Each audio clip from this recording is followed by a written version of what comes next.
Hey, this is Matt from InvestiQuant. Today is Tuesday, November 29, 2022. We are coming up on the end of the month here in November, and that is something that we can look at here in Discover. So that's what we will do here. Let me go ahead and grab all four instruments. Our setup will be based upon entering the market long at 9:30 a.m. Eastern Time, exiting at 4:15 p.m. Eastern Time.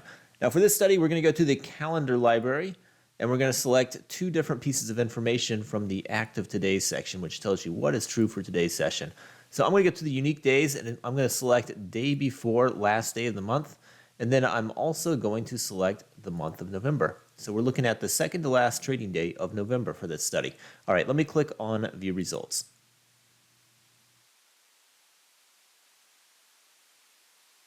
All right, here we go. These are the results based upon entering the market long at 9:30 a.m. Eastern Time, exiting at 4:15 p.m. Eastern Time, when it is the second to last trading day of November. We've got data going back to 2003 for this, so that gives us 19 samples in each of the four instruments. The win rates for the S&P is coming in at 68%, and what that means is 68% of those 19 samples have closed above the opening print for this second to last trading day of November. That's also the win rate for the NASDAQ. It's 68% as well.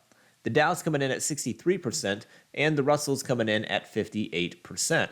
If we look at the average moves, they're very similar in size for the S&P. The average loss is just a touch larger than the average win.